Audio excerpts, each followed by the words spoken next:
Alors, bonsoir les gars, rebonsoir. Donc, comme je viens de le dire, donc ce chapitre-là va constituer une introduction complète au traitement d'image. Je parle bien d'image numérique. Donc, il y a une différence entre une image et une image numérique. Une image, comme ngeen ne kër ak néeg, néeg bi si biir kër gi la nekk. Image numérique si biir image la nekk. C'est un type d'image. Maintenant, nous, image numérique, ma commencé foofu balaa maa sori, mooy lépp loo xamante ni image dafa jaar si ordinateur si appareil électronique téléphone appareil photographe loolu olof laa koy wax téléphone appareil photographique ordinateur nga imprimer woo ko lépp lu jaar foofu image boobu noonu c'est une image numérique. Voyez, à la préhistoire on avait ce qu'on appelle les pétroglyphes et les hiéroglyphes. Les pétroglyphes dessinés sur les murs, pourtant ça ce sont des images mais ce n'est pas des images numériques. Donc ça vous concerne pas, ça concerne CD, communication digitale, parce que eux, ils apprennent l'historique. Parce que eux, c'est 100% communication, donc ils doivent maîtriser les choses. Donc là-bas, j'ai expliqué les pétroglyphes et les hiéroglyphes à la préhistoire et la Renaissance, ce genre de trucs-là. Bon, si ça vous intéresse aussi, on a fait des leçons sur... C'est les mêmes choses. Mais pour IDEA, c'est purement numérique. D'accord? Même si que c'est numérique, mais IDEA, c'est purement numérique. Ici, on n'apprend pas l'historique des hiéroglyphes, des pétroglyphes, tout ça. On n'a pas ce temps-là. Nous, on va coder. Alors, donc ce chapitre-là va être une introduction complète au traitement d'image, mais je parle bien de l'image numérique. Donc tout à l'heure, je vais vous donner c'est quoi la différence entre image et image numérique. On va parler de ça, j'ai bien noté ça. Donc en présentant les notions essentielles, bien, pour comprendre comment les ordinateurs acquièrent, ici c'est trois choses. Ordinateur bi naka lay accueillir, naka lay amee, naka lay représenter, naka la koy stocker, ensuite naka la koy génnee. Muy 4. Acquérir, représenter, stocker, restituer. Alors, donc c'est quoi l'objectif de ce cours? C'est 5 choses. Bon, ici, quand vous voyez le cours là, par exemple là, vous voyez, on a justement ici ça, les choses à voir, c'est quoi la mode EVB, ce genre de trucs là. Donc, la leçon, c'est toutes les choses à lire en même temps. Vous voyez, eux, ils viennent directement attaquer le cours. D'accord? Donc, les étudiants, pour la majeure part du temps, si vous venez attaquer directement le cours sans faire une introduction valable et les choses qui attendent l'étudiant, les choses à comprendre, ça sert un problème vraiment. Parce que regardez ce qu'on a. C'est quoi une image directement? C'est quoi une image numérique? Les types d'images numériques? Mais bon. Alors, donc, premièrement, ce chapitre-là va nous permettre d'identifier les différents types d'images numériques et leurs caractéristiques. Quand on parle d'image numérique, chaque image numérique, à savoir si c'est une image matricielle, si c'est une image vectorielle, ce sont les deux types d'images numériques. Donc, bu ci nekk am na ay caractéristiques. Qui est matriciel, pixel, qui est vectoriel, des vecteurs, des points d'ancrage, ce genre de trucs-là. Alors, comprendre les concepts de résolution. Premièrement, de pixels et de poids des fichiers. Quatrièmement, nga xam yan format la utiliser. Format JPEG, format PNG, format TIFF, format, il y en a pas mal de formats qu'on utilise. Ouais, donc si je vous pose la question, quand est-ce qu'on utilise les formats PNG? Ou bien si vous allez dans vos galeries, vous prenez une photo et vous faites détail, voir détail, et vous voyez les détails de ces photos-là. Vous voyez que l'extension de cette photo, soit ça sera en PNG ou bien en JPEG. Donc, .jpg ou bien .jpeg ou bien .png. Ouais. Ok, donc si vous avez Android ou bien iPhone, ça dépendra, vous le verrez de toute façon. Après ça, qu'est-ce qu'il y a? Choisir les matières. Donc, après avoir maîtrisé tout ça et comprendre, maintenant, c'est ça qui va nous permettre de choisir les matières et logiciels adaptés. Par exemple, si je veux faire un logo, quelqu'un il me dit je veux un logo, par exemple, un logo en cercle. Par exemple, mon logo Ewer là, je veux Ewer, par exemple, c'est un cerveau. Cerveau, il est entouré d'un cercle. Et je veux le cerveau à l'intérieur. Donc, moi, à la place, est-ce que je vais choisir une image matricielle ou bien vectorielle? Donc, à la place, je sais que je vais choisir une image vectorielle. Parce que le cercle-là est représenté par des vecteurs. On a des points d'ancrage. On va voir ça après tout à l'heure. Ouais, on va voir ça après tout à l'heure. Ok, donc l'ensemble de ces notions-là est indispensable pour tout travail de conception graphique, de photographie et de web design et tout ça. Maintenant, moi, ce que je veux, avant que je commence chaque cours, l'étudiant doit être préparé. Donc là, je vous prépare pour que vous puissiez comprendre ce qui vous attend. Maintenant, si vous maîtrisez ce qui vous attend, ça sera plus facile d'aborder les choses. D'accord?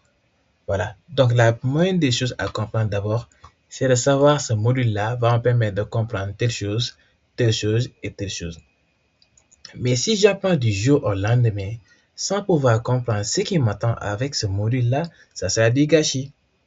Donc, ce qui vous attend à travers le traitement d'image, c'est ça. OK? Conception graphique. Da ngay defar affiche, da ngay defar logo. Kaay, tel nii yaay borom. Da ngay photographe nga, da ngay photo. Après da ngay def retouche. Kaay, tel nii yaay borom. Comme ni ko waa ji waxee waxal Moustapha tel nii benn ngoog mi graphique. yaa wax Moustapha tel nii photographie ñëw na. yaa wax Moustapha tel nii web design ñëw na. yaa wax Moustapha tel nii yi si des yëpp day ñëw. Infographie, impression, sérigraphie yooyu noonu yëpp moo lay permettre yow nga xam yan type ngay utiliser. tey jii boo doon génnee CV mais xam nga type bi nga war a utiliser. Donc c'est ça. Même site boo koy créer aussi tamit xam nga photo yi war a nekk site bi ban format lay nekk yooyu tamit da nga koy jàng. waaw parce que site doo jël parce que dafa am ñu tuddee le mode RB gis ngeen fii ici en haut le troisième point maîtriser les principaux modes colorimétriques site yëpp RVB la seen machine yi ni ngeen ni machine su ma taal sama caméra ngeen xool ma mode RVB la leen di jox machine télévision téléphone portable ordinateur tout électronique mode RVB lay génnee bu fekkee ne à l'impression la c'est le mode CMJN qu'on utilise. CMJN, RVB, ça signifie rouge, vert, bleu. Si c'est en anglais, on dit red, c'est rouge, le R. Le vert, en anglais, vert, ça signifie G, comme green. Et le B, c'est bleu, c'est blue in English. OK? Maintenant, le CMJN. Vous voyez, C, c'est cyan. Le M, c'est magenta. Le J, c'est jaune. Le N, c'est noir. On va voir ça après. Ne vous inquiétez pas. Donc notion yi yëpp wax naa leen ko léegi maintenant lan mooy image d'abord waxuma image numérique mooy définition image kese mooy lan xool leen une image est une représentation visuelle d'un objet gis ngeen objet la commencé d'une scène ou d'un concept. Elle peut être xool leen naturel, artificiel, chichique. Cependant une image numérique nag lan lay doon c'est une image artificielle nga xam ne image numérique si artificielle la bokk soit day nekk dessin wala photo wala infographie ak photo moo ñu concerné parce que photo da ngay photo nit def retouche imprimer photo bi soit nga def ko gis ngeen sama photo bi yéen ñi par exemple comme là par exemple il y a certains qui ont fait des PP ici je vois il y a Mireille Lopez je pense que il y a Mireille et Diana et mon homonyme Mamadou Diane et Fatou Fassissé, Mayatou Balde. Voyez ces photos-là, c'est juste uniquement ça. Donc ces photos-là qu'on voit en ce moment, c'est un format RVB. D'accord? C'est juste ça. Voilà. Donc, image numérique, ça fait partie de la famille des images artificielles. Donc, on a l'image, la définition d'une image simplement, une image est une représentation visuelle d'un objet, d'une scène ou d'un concept. Elle peut être trois choses, soit day nekk naturel, moo xam reflet la, wala ombre tey nga taxaw photo sa ombre, wala mu nekk paysage taxaw nii photo paysage bi la, wala le coucher du soleil. Artificiel kañ la mooy ginnaaw bu mu jaaree ci modification. Artificiel mooy loo xam te nit da see dugal loxoom pour mu gën a yomb. Intelligence artificielle mooy dañoo jël benn outil entraîné ko pour muy xalaat comme nit mais yorul xelu nit. Intelligence artificielle mooy nit dugal na ci loxo modifié na ko. Naturel mooy loo xamante ni nit mënu ko takkandeer nit mënul modifier takkandeeram mosoo leen gis koo xamante ni day modifier sa takkandeer boo taxawee boo taalalee loxo mu taalal loxo bu fekkee lamp taax na wala naaj bi boo tëbee mu tëb boo naawee mu naaw ànd ak yow dégg nga mënoo ko modifier kenn mënul toog ne sa takkandeer taxawal it's not possible. Après ça on a le forme chichique moom foofu souvent intelligence artificielle moo ko utiliser mooy visualisation. Par exemple boo xoolee sama logo yi derrière da ngeen gis benn genre marée benn genre neurone parce que aweur mental yi boo xoolee xel la conscience te conscience li koy doxal ce sont des neurones boobu nag mënu utiliser ci intelligence artificielle genre sax yu ndaw lay doon ce genre de truc là genre benn astrologie benn bon on continue voilà. OK donc visualisation du mental ou imaginaire tel qu'un rêve ouais léegi nag wax naa leen ko fii ngir yàlla une image numérique et une image artificielle. léegi nan lañ koy amee wax naa la ko ci kaw sànq photo dessin infographie 3 yi laa ñëw acquise via un appareil de capture soit da nga koy scanner soit appareil photo numérique téléphone wala appareil yi ñuy photowe ok créer artificiel ba léegi à l'aide de logiciel Photoshop Illustrator Photoshop mu nga dem à partir de 0 nga créer benn image image bi mën na nekk nit mën na nekk lépp lu mu doon logo lépp image la pour mu leer ok traitement bi lan la toujours côté artificiel gis nga artificiel mooy lépp loo xamante ni nit dugal na ci loxo modifier ko kër yi ngeen dëkk tey kër yi ñu wàcc ñu rek judduñu rek kër yi mel nii non non par exemple lan la ngeen di tëdd dénk boobu noonu c'est artificiel parce que ci garab la jógee nit jël ko modifier ko waaye voilà benn kër yàlla ñëw joxul kenn kër xanaa peut-être àjjana ndeysaan oh waman utiya kitaabahu bi shimaalihi fa yaquulu yaa utiya kitaabiya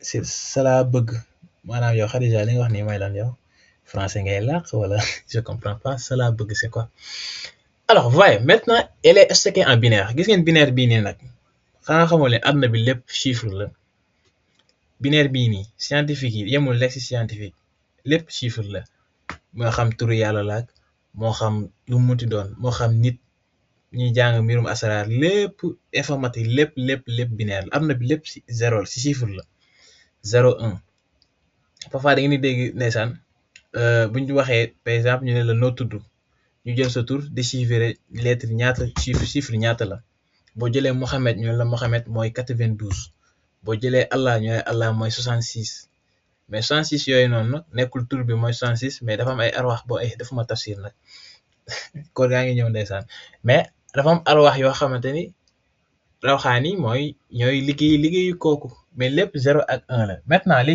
binaire mooy lan ordinateur 0 la xam ak 1 quand c'est 0 c'est le mode off quand c'est 1 c'est on yooyu noonu nag ñooy permettre processeur ordinateur bi di manipuler ak di afficher ordinateur bi loo ko laaj moom par exemple bu dee A dafay tolloog ak benn chiffre soit 62 lay doon je pense que c'est 62 xaw ma 56 côté yooyu noonu boo jël par exemple tey jii ma bind lii xoolal boo jël une image numérique est une langage artificiel su ma ko jëloon ne ko en binaire par exemple là comme ça ba jël phrase bii nii yëpp ne ko je veux ça en binaire ma ñëw fii nii laaj ko navigateur bi ne ko en binaire je colle je le dis en binaire comme ça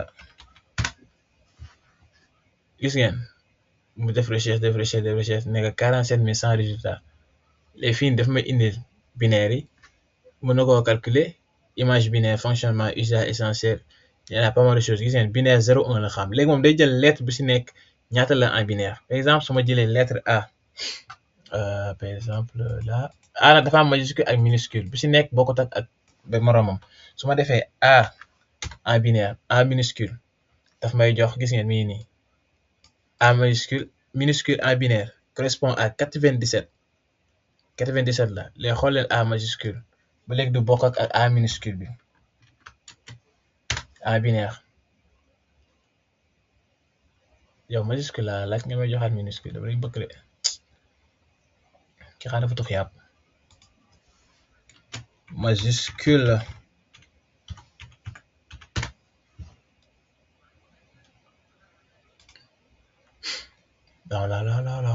voilà A 97 98 99 donc vous voyez chaque chose a son propre binaire bon dinaa ñëwaat si lii parce que dafa ma bëgg a fen loo waaye ba ko foofu ma faale ma ko j'étais où d'ailleurs voilà donc 3 façons yi lañ koy amee maintenant dañ koy stocké en binaire donc sur de 0 ba 1 maintenant lan mooy type d'image boobu loolu la ñuy ñëwaat fii nii il faut ñu am fii type d'image voilà alors donc ici nous allons voir quels sont les types d'images donc wax naa leen naka la ñuy amee photo lan mooy image numérique lan mooy image simple d'accord image naturelle image chichique wax naa leen les 3 types d'images yi am mooy image chichique bon image li mu mën a nekk soit image day nekk chichique wala mu nekk naturel wala mu nekk artificiel bu fekkee nekk na artificiel rek foofu la image numérique di soog a ñëw on est bien clair alors donc ñaari type d'image moo am numérique 2 types d'images numériques je parle bien 2 types d'images numériques on a les images matricielles quand on parle d'images matricielles ce sont des images qui sont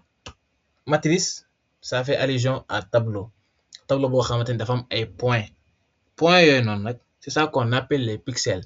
Pixel benn unité la bu gën a tuuti, d'accord, benn unité la comme nga ne centimètre. Pixel taille la unité la de l'image, moom ay carré la, ay petit carré yu ndaw, c'est ça qu'on appelle des pixels. Par exemple jël na seen benn photo, bu fekkee xamoo fa ngeen yor photo en seen téléphone, boo leen jëlee benn photo ngeen jël photo bi ngeen zoom ko, li ngeen koy gën a zoom rek ngeen gis ni photo bi dafa mel dafa am ay carré yu affiché. Parfois vous pensez qu'il y a des carrés qui s'affichent, alors que ce ne sont pas des carrés, mais c'est les pixels, d'accord. Donc les pixels, ça vient sous forme de carrés, raison pour laquelle on a l'habitude de dire que ce sont des carrés.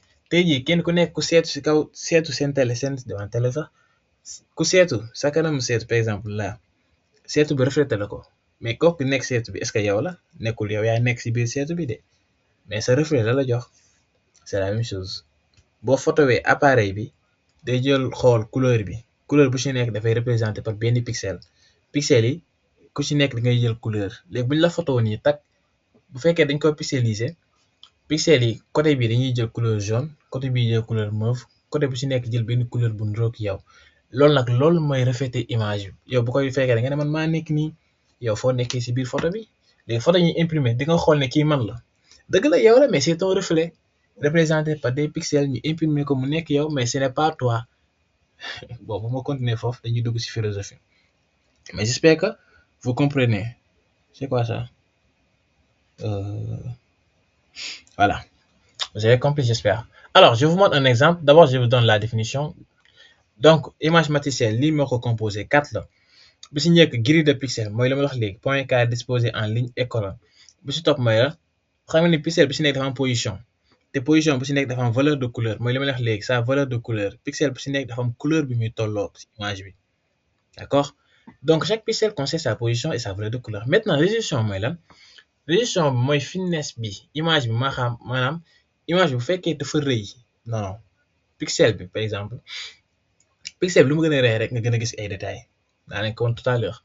Léegi nag matriciel kañ lañ ko utiliser? Photographie, image complexe avec nuance subtile, wax naa leen ko, dinaa leen ko laaj ci QCM. ñu dem xool lan mooy image matricielle d'abord avant de revenir. Lii mooy image matricielle, xool leen. Vous voyez, gis ngeen photo bi moom lañu zoom, carré yi génn, c'est ça qu'on appelle les pixels. Léegi xool leen carré yi, xool leen côté est-ce que ñoo bokk couleur ñoom ñëpp? Gis ngeen couleur orange, jaune, vert ak yeneen couleurs yi xaw ma nuñ tudd ay bordeaux xaw ma naa. Léegi pixel yi nii nag carré bu ci nekk day jël benn type de couleur.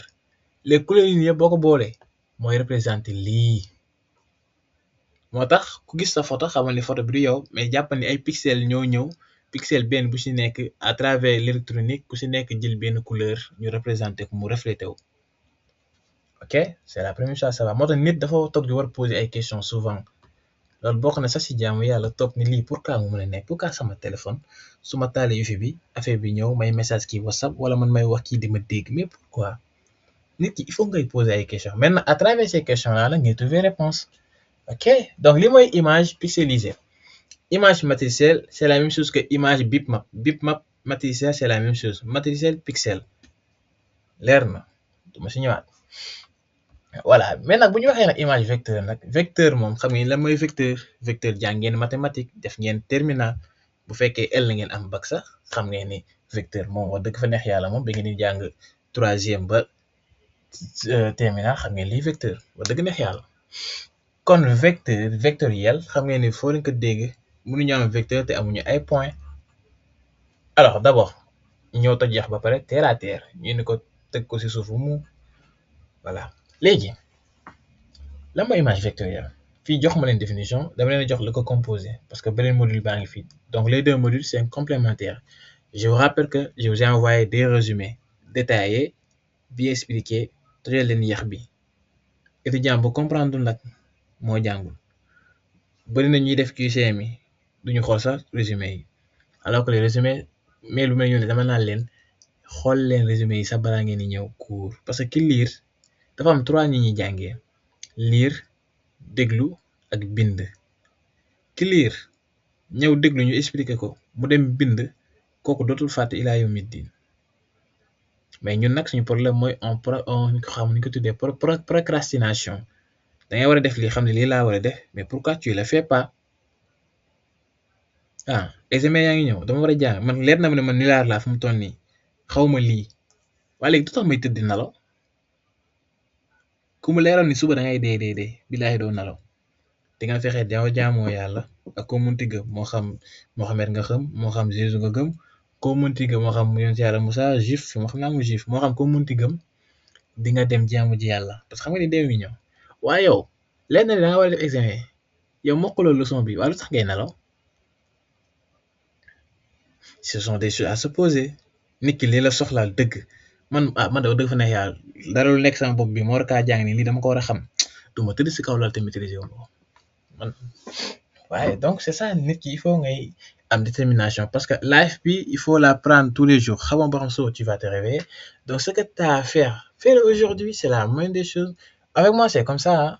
Moi c'est Mentally mes cours c'est ça voilà donc je travaille avec les gens qui sont prêts à étudier donc ñooñu ñoo neex a aider raison pour laquelle j'ai vu que les gens sont intéressés moi ces cours-là c'était à 15 000 et il y avait une session qui vient de se terminer hein.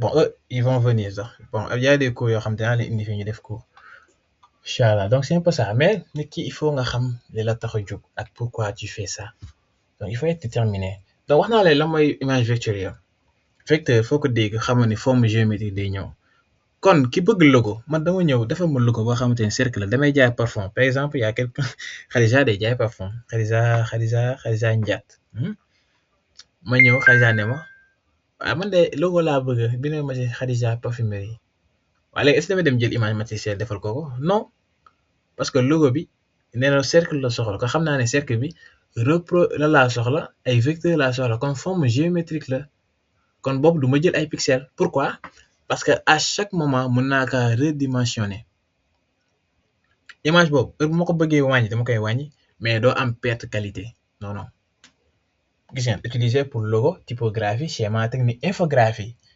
vecteur la ñu utiliser lan mooy vecteur wax naa ne dafay am ay points d'ancrage c'est ça qu'on appelle les vecteurs dafay am symétrie par exemple extrémité fii la commencé fii la jeexee dafay am point d'ancrage mooy fi muy lemoo cercle ñëpp xam nañu cercle day lemoo ci kaw maanaam ñu tuddee ci kaw en informatique la ñuy wax codage boo demee daa top moo am ak bottom left ak right top mooy en haut bottom mooy en bas léegi fii nii nag ñaari lañuy boole maanaam top left top wala top left maanaam en haut à gauche en haut top right en haut à droite ñaari côté yaa ngoog foofu lay dambee cercle ci suuf ñu am lan left bottom left right bottom muy 4 points yi foofu mooy point d'ancrage du cercle waaye kon xam nañ ni lan lañu am dañuy am point de déformation mooy point d'ancrage donc déformation et d'ancrage c'est la même chose d'accord mi ngi nii sax les points 4 points d'ancrage voilà mooy li ma lay wax léegi 4 points d'ancrage par des arcs donc 4 points d'ancrage yi bu fekkee anglais moo wax naa ne ko sur VS Code ñu utiliser VS Code CSS xam nañ la mooy left bottom right bottom yooyu noonu ok après nag da ngay am tangente parce que cercle boo xoolee ci kaw ak ci suuf dañuy tangente en haut à droite dañuy tangente aussi tamit ñu soog a jël tracé nag cercle bi kon xëy rek insérer benn cercle nii commencer def sa logo yombul ça prend du temps il faut nga xam paramètres yi ba pare on est bon voilà donc voici les différences entre image matricielle et image vectorielle léegi voilà mi ngi nii merci li ma la wax léegi mi ngi nii gis ngeen fii 1 2 3 4 points yaa ngi 1 2 3 4 mooy carré bi nii léegi nag bu fekkoon carré la kon déformation bi fii lay ne mooy point d'ancrage yi waaye mooy fi mu dammee gis ngeen damm ñëw fii damaat ñëw nii point de déformation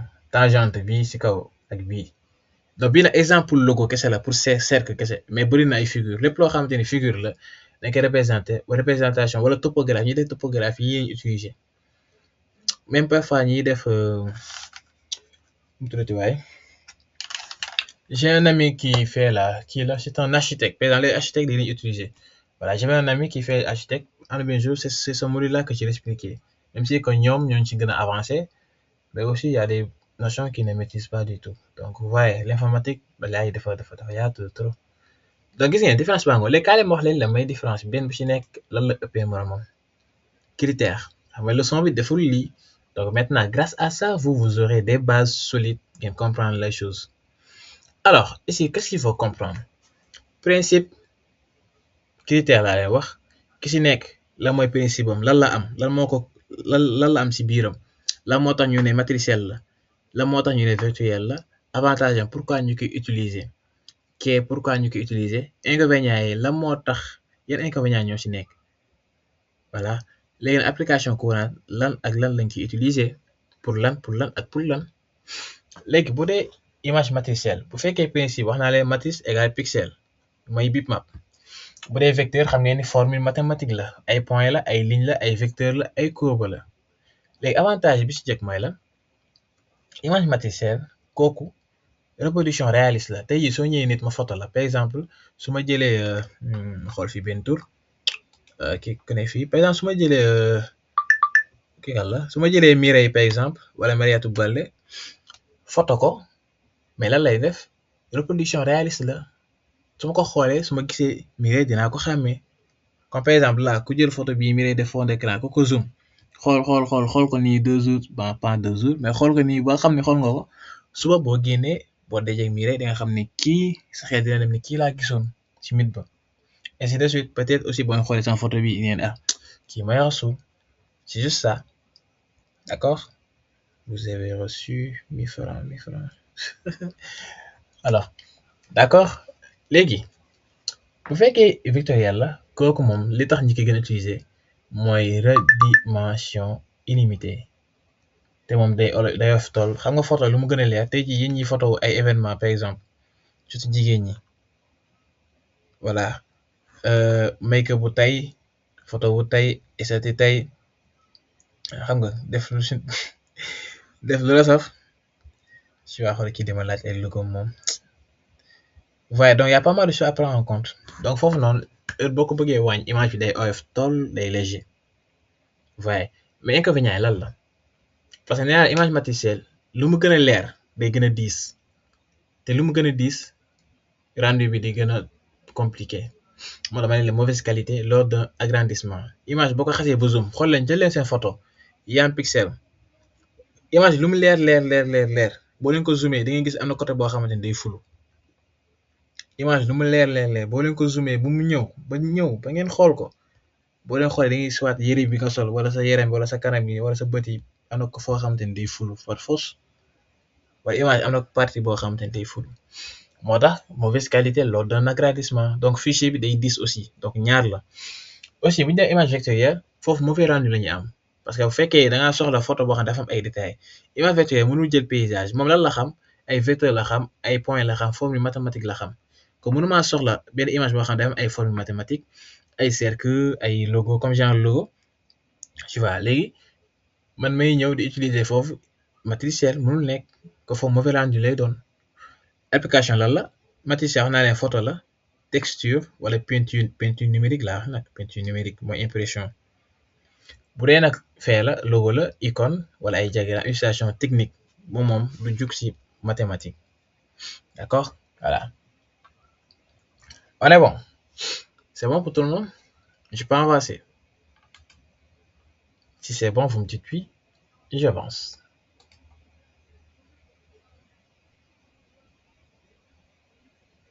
ok donc voici ici un peu la différence gis ngeen kii matriciel la te pourtant lii logo lañ ko soxla mais bi nga defee matriciel dañoo gis ne pixel yi dafa génn voyez alors que matriciel bi boo ko zoomé fii ba yombee xiyam doo am pixel parce que moom ay point d'ancrage la am voyez la différence elle est là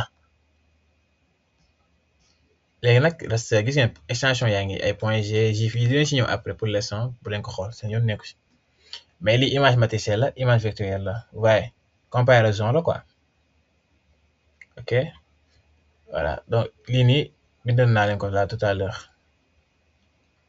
mais aussi tamit ça c'est plus simple parce qu'il y a des choses yu nekkul fii yi ma bind fee am na yu nekk fii te nekkul fële am na yu nekk fële aussi tamit te nekkul fii donc les deux modules c'est complémentaire il faut prendre les deux soit ouvrez votre écran deux parties ngeen boole les deux vous lisez et vous yéen ngeen bind seen phrase boobu vous allez mieux retenir les choses donc inconvénients yi bindal naa leen ko ici fii là.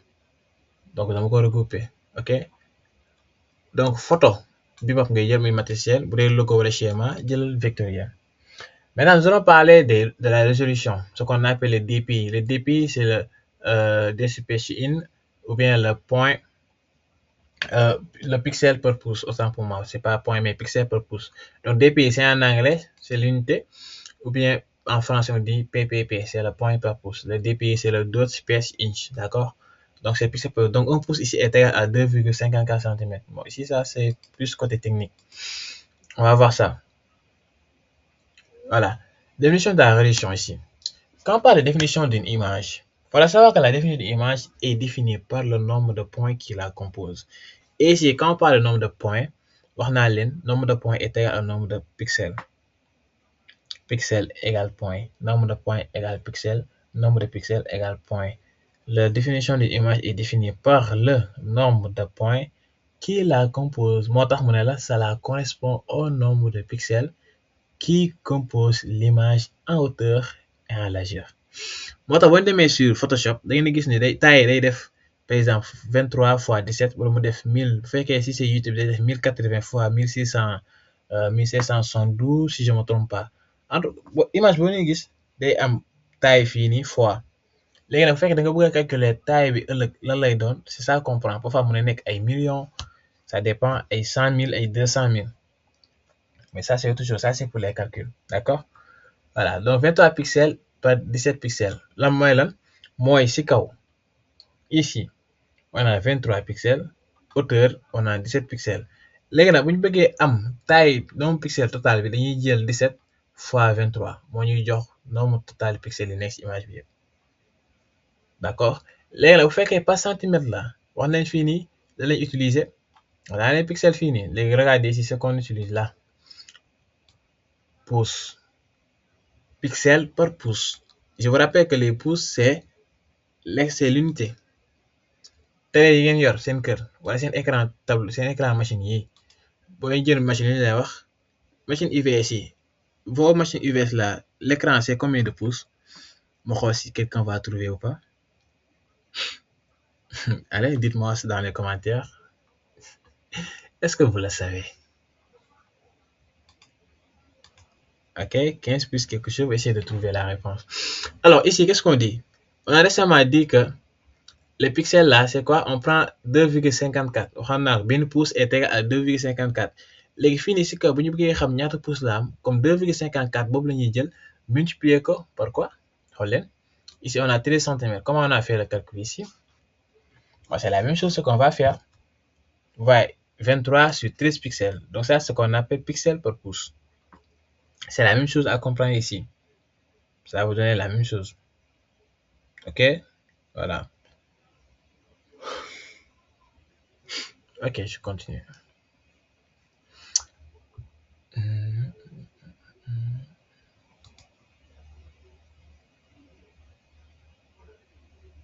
Voilà, par exemple, ici, là, ce qu'on appelle ça, c'est la taille. Par exemple, les CV, ou bien à l'école, au lycée, les documents que vous prenez là, à savoir devoir ou bien les leçons qu'on met sur les documents papier planche, on les met sous forme de, on dit A4 ou bien 4A. Donc là-bas, la taille, c'est quoi? On prend 21 fois 29 cm. Donc 29, c'est la longueur, c'est l'auteur. Maintenant, il y a aussi kaw ba ci suuf. 21 bi mooy largeur bi. D'accord, 21 bi dafay nduroog léegi double décimètre. Noonu lay toll feuille boo xoolee feuille blanche bu la ko jëlee ci kaw dafay mel ni double décimètre lay tollool. Ci suuf dafay mel ni 30 centimètres la. Ouais, c'est ça. Maintenant loolu tax la ma ne la poids fichier bi bu fekkee dafa yokku kon day ànd ak résolution bi aussi tamit ñoom ñaar ñooy ànd. D'accord, mooy li may wax sànq image lu mu gën a leer mu gën a diis. Léegi nag fii nii c'est le mode RVB. Quand on parle de mode RVB wax naa leen 150 dpi mooy lan? C'est le point par pouce. Wax naa leen un pouce est égal à combien de centimètres? C'est 2,54 cm. Ouais. Donc là, ce sont des choses à prendre en compte quand on crée des images. Voilà. C'est la moindre des choses à prendre en compte. Après ça, nous allons essayer de voir.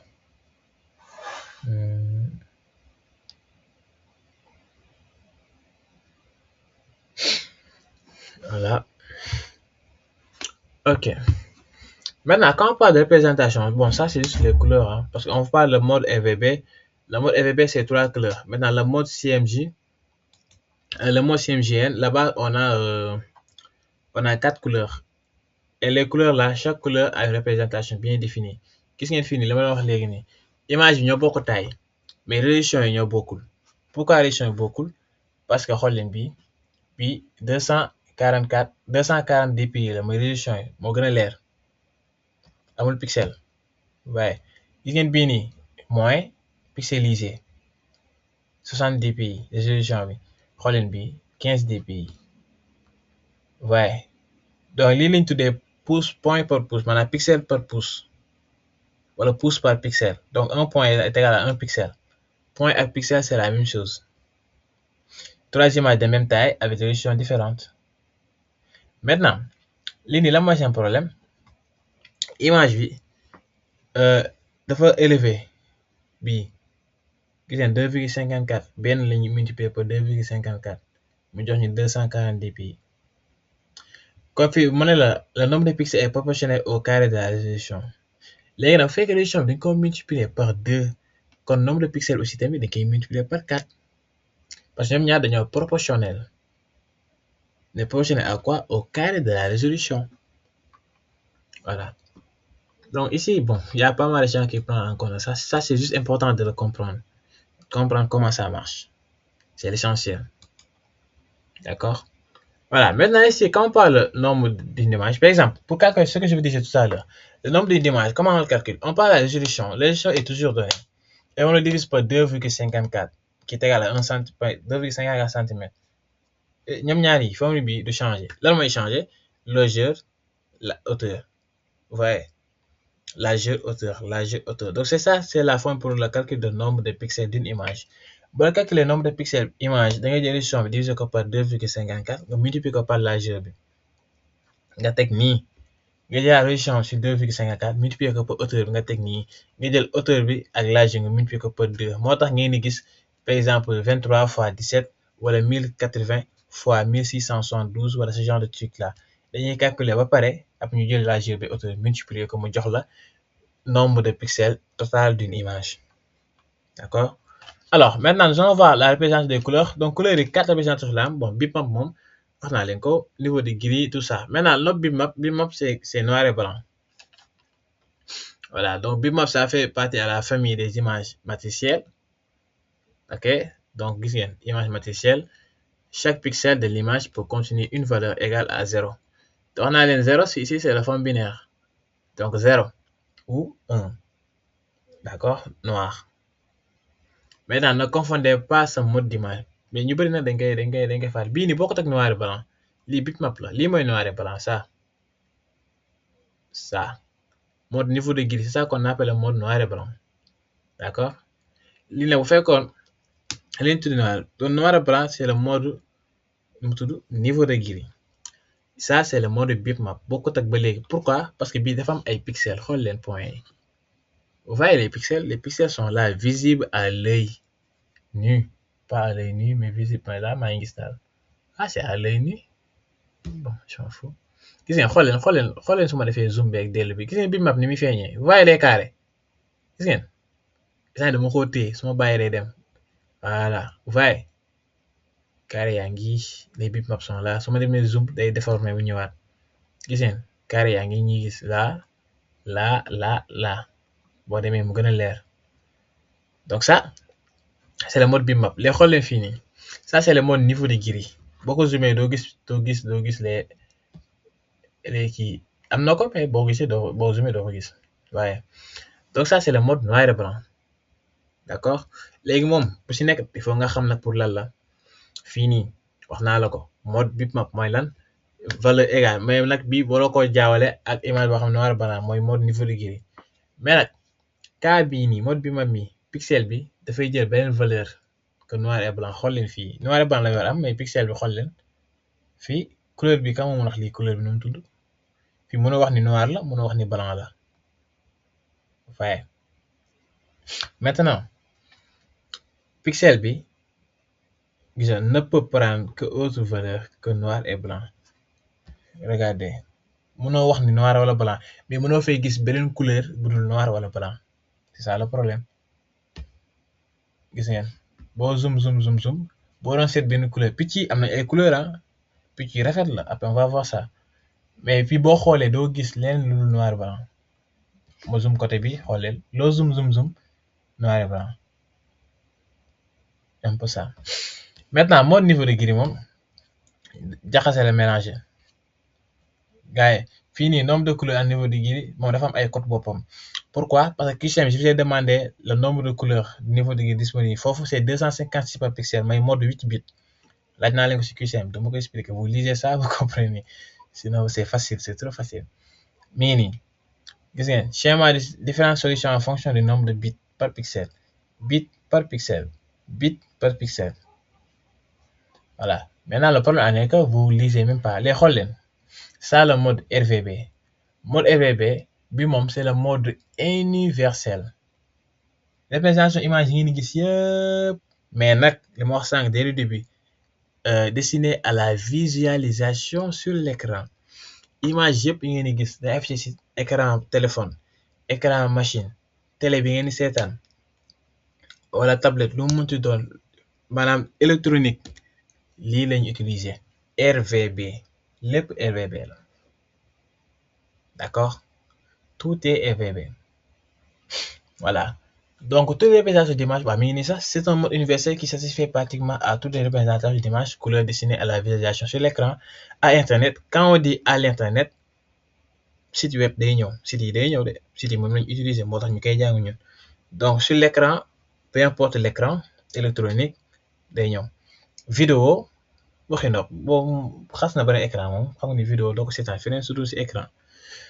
Voilà, donc mode RVB lay utiliser moom mii nii moo nekk nii lii benn image bi la donc image bi dañ koy génnee si 4 photos wax naa leen mode niveau de gris ak mode bitmap mode RVB baa ngi léegi ñu dem xool la mode cyan les mode RVB bi lii mooy différence regardez bien gis ngeen si VS Code boo ni changer couleur soit da ngeen di bind code comment dire da ngeen di bind par exemple bu dee rouge damay bind soit rouge wala ma def couleur RVB 255.00 mu nekk rouge wala soit ma def F00 F00 je pense que c'est FF3F et 40 si je me trompe pas bon j'ai oublié ñaar yooyu ñoo am les trois d'accord 3 yi nag bu si nekk am na turu boppam du ma leen ko wax nag am na le code hexadécimal le code nangam le code nangam le code nangam ñoo nekk nii lii nag mooy code RVB 250.00 boo ñu demee VS Code boo leen bësee par exemple ngeen def couleur bës leen 255.00 dañuy gis rouge lay indi red ñooy ñëw si côté bi mu bindal la ko bu dee vert donc lii nii ce sont les codes RVB wala soit nga utiliser nom couleur bi xam nga fekkee rouge la kon red ngeen di bind léegi ba moo ci des le code hexadécimal mooy la FFF00 wala nga def F00 nangam yooyu noonu c'est le code hexadécimal donc CSS ñetti code la am dans le VS Code bon ñoo am fépp ça lay wax ok voilà.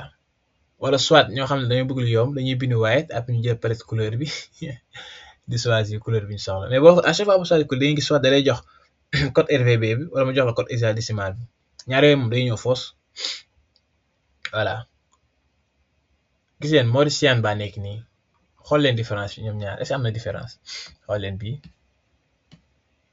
regardez bi mooy mode RVB lay xool leen mode cyan bi est-ce que am na différence ñaari photo yi am na différence ou non dis-moi oui ou vrai ou faux y a une différence entre les deux ou pas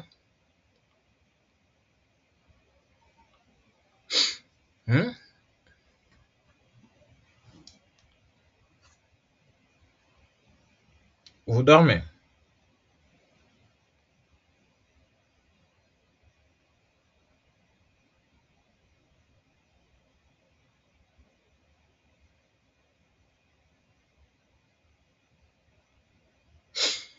voilà il n'y a pas de différence maintenant ici la différence va se faire où à l'impression mode RVB ak mode CMJ bi ñuy affiché ci écran c'est la même chose mais bu fekkee mode RVB da nga ko imprimer couleur yi day déformé par exemple yéen ñi yàgg ngeen photocopier par exemple école yi gis benn couleur bi nii rafet ci benn livre mu am couleur yëpp boo ko photocopier lépp day nekk noir et blanc doo gis couleur bi lan moo tax parce que école bi photocopie ñu utiliser c'est le mode RVB par défaut moo tax couleur bi du ñëw bu fekkoon nag mode cyan lañu utiliser nag day soog a ñëw vous comprenez c'est ça la différence donc ici l'image en couleur CMJN bon cyan benn couleur la ci ñoom lii mooy cyan bu doon cyan kese la photo bi nii lay mel day mel ni genre bleu ciel bu fekkoon nag magenta kese la day mel ni rose mais du rose ba léegi rose boo xam ne nga ko jaxasee ak weex bu fekkoon jaune kese la picc yi nii la ñu mel bu fekkoon noir kese la nag picc yi nii la ñu mel mais loolu nag la fekk ñu boole ko nag jaxase ko bojjoo ko mu saf sap moo indi lii ok donc c'est ça qu'on appelle les 4 couches primaires du mode CMJN C cyan, M magenta, J jaune, N noir nii nii léegi ñoom nag chacune de ces chacune la wax nag chacune waxul ñoom ñëpp de ñu boole ko de mais chacune de ces couches est codifiée sur 256 niveaux 8 bits lii tamit laaj naa leen ko ci QCM kon fii nii le mode EVB ne permet pas voilà le mode EVB ne permet pas d'imprimer sur papier puisque théoriquement l'agitateur doit donner du blanc gis ngeen boo boolee RVB yëpp boo ko agité nga jël par exemple jël leen couleur jël leen peinture ñi peinture peut-être ñu essayé ko pour peinture ñuy def pour peinture da ngay jël peinture bu vert jël bu bleu ak bu rouge nga jaxase ko couleur weex la lay jox alors que le mode CMJ bi ñu ko jëlee boole ko noir lay génne wala benn espace bu neutre regardez ici donc l'association des couleurs primaires RVB waaye gis ngeen voyez la différence ci blanc lay joxe maintenant si vous mélangez cyan magenta jaune vous n'obtenez jamais du noir gis ngeen yii nii yëpp boo ko joxee doo am noir mais la ngay am couleur plus très sombre ngay am maanaam couleur bii nii dafa jege noir mais du noir xool leen dafa sombre mais du noir ba léegi donc moom day reste intact vous voyez le blanc la différence elle est là donc image imprimée en CMJ gis nga image bii dañ ko imprimer gis ngeen xoolal image mi ngi nii forme baa ngi bi ñu ko imprimer nii la mel vous voyez image nii la meloon ci ordinateur yi ñu imprimer ko mu mel nii pourquoi parce que mode CMJ bi lañ jël kon moom lañ utiliser bu ñuy imprimer bu ñu bëggee couleur yi des exemple bi lay jox moom xam ngeen ko ku ci nekk sa école daal nga photocopier yàlla booy def histoire géo la guerre froide voilà la guerre froide xam nga lay conférence de Yalta conférence de Potsdam xaw ma nangam Roosevelt fii Stalin fii yooyu yëpp doo dee bañ laaj la ko ne fii sonal nit ñi rek amul benn sens alors wax naa la ko kon 2 images imprimées en mode CMJ et l'autre en mode CMJ d'accord donc bu fekkee CMG la maanaam amul noir jaune rek lay am léegi ñoom ñett ñi boo ko boolee cyan kese entre vert ak bleu xool leen cyan bii nii entre vert ak bleu la gën a jege magenta M bi obtenu bleu et rouge léegi boo jëlee vert ak bleu nga boole leen couleur cyan ngeen am bii nii boo jëlee vert ak bleu couleur bi nii lay mel boo jëlee nga jël bleu ak rouge nga boole leen lii ngay am genre rose léegi jaune moom rouge ngay boole ak vert mu ne jaune kon Sénégal day mel seen drapeau est-ce que booluñ vert bi nekk ci kanam ak rouge mujj mu jox leen zone bi ci digg bi day mel seen drapeau bi noonu lañ ko gars yi defee de waaye donc ñu ngi nii wax naa leen mode CMJN moom pour ay affiche la répété naa ko ba sonn bu dee ñii RVB écran d'ordinateur yi wala adresse mail yi mën naa leen yónnee ay photo adresse mail PDF yi mu leen yónnee yii pourquoi ngeen mën koo lire pourquoi couleur bi ñëw ci yéen parce que RVB la seen machine yi day ñëw day intact mais tey jii boo leen ko imprimé voilà léegi xoolal QCM yi ma leen yónnee jël leen benn page ngeen dem imprimé ko ngeen xool doo leen am même couleur bi non non à moins que bu leen ko imprimé noir et blanc lay doon à moins que ngeen ne ki lay imprimé dafa ma ko mode CMJN te lii ni ko xam bëriwul donc moom même bu defee mode CMJN parfois mode CMJ bi kese lay def maanaam day saqalal ay kii ay encre am parfois nga dégg ñu naan la waaye sama encre daa jeex waaye voilà c'est ça donc bu fekkee dafa respecté mode EVB bi couleur bi dama leen ko yónnee QCM noonu intact noonu la war a génnaatee am na ku jëndoon temps benn pack je pense que bon pack complet bi la jëndoon 10 000 ne da koy photocopie mais bu ko photocopie affaire bi nekk noir et blanc mu won ma ko ma ne ko c'est normal parce que t'as pas utilisé le mot CMGN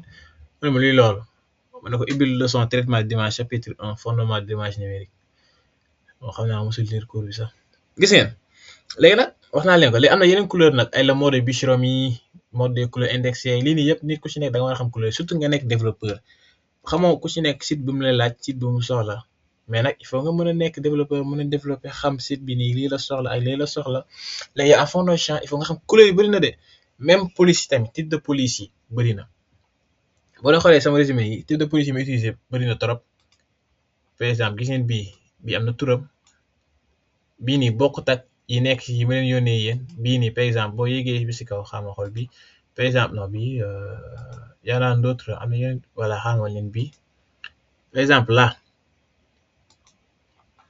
vous voyez ici en haut gis ngeen bii nii bokkut ak yére donc bu ci nekk am na turam donc là boo ko maîtriser tamit da ngay gën a gagner du temps avec les fontes familles et tout ça ñu ci bëri leen rek lañ xam mooy ay Calibri nekk ci Word wala ay Arial ce genre de trucs là ok maintenant nous allons voir les formats des images donc format des images aussi tamit y en a pas mal mais je vais vous donner le plus important donc yëpp expliqué naa leen ko Bitmat 1 bit la donc fini j'ai oublié de faire ça enlever mais les puis ça c'est juste la multiplication en poids égal voilà c'est la tâche que j'ai donné je pouvais pas le faire sur ça mais j'ai donné la formule complète elle est là-bas RVB 24 bits là je vous ai donné les bits donc ici c'est plus important parce que vous savez les bits RVB wax naa leen ko utiliser sur les écrans et web 24 bits voilà couleur yaa ngi plus de 16 QCM bi plus de 16 millions laa fa def j'ai pas le temps de mettre 700 nangam naa plus de 16 millions kon bu ngeen gisee xam ngeen c'est le mode RVB bu fekkee 256 couleurs ngeen di gis xam ngeen bu mu convaincre mooy bii niveau de gris avec 8 pixels d'accord bu dee 32 bits xam ngeen ni cyan magenta jaune noir la impression professionnelle RVB cyan wax naa leen ko ñoom ñaar ma defal leen différence bi entre les deux après ñoom ñaar ma wax la lan les formats types d'image matérielle les formats d'image principaux yi ñooy formats yi la mode JPEG wax naa leen ko JPEG tey jii ku la photo yónnee la photo yi format JPEG xamul dara bàyyil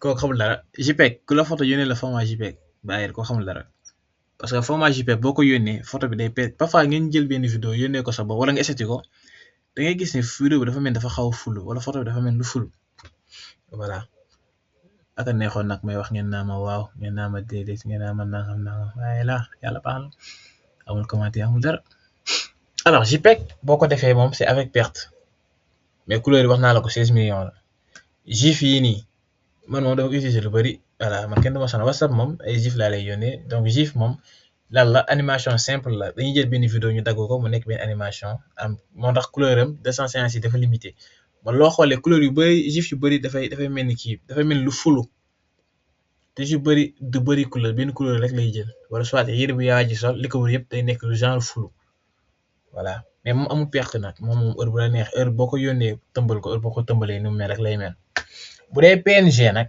c'est le format professionnel parce que boobu dafa am 16 millions sur 256 pourquoi parce que nan lañ koy defee web image avec transparence image yi ngay yónnee day garder leur nu ñu ko waxatee leur qualité bu dee TIFF moom wax naa ne ko dès le début TIFF poids important la mais qualité bi day maximal yooyu moom professionnel ñoo koy utiliser soit ñi par exemple ñi agrafé mooy ñu tuddati waaye kii panneau yi nekk ci mbedd yi ñu fay taf ay publicité la majeure partie dañ koy utiliser wala des fichiers état ce genre de truc là donc y en a pas mal de choses à savoir donc vous pouvez faire des recherches sur ça wax naa leen benn bu ci nekk lan la léegi nag ci am solo nag mooy les droits d'auteur xam ngeen ne fii wala signature visible mooy lan tatouage numérique mooy lan première session bi la majeure partie dañoo faussé lii ci QCM ñoom sax la ñoom ñëpp ko faussé sax la dama leen poser question à savoir droit d'auteur et protection ñu faussé ko je pense que QCM mi ngi fii sax est-ce que indi naa ko bon je l'ai pas mis ici dañ ko faussé ñoom ñaar donc xam leen tatouage visible mooy lan tatouage numérique invisible mooy lan mi ngi nii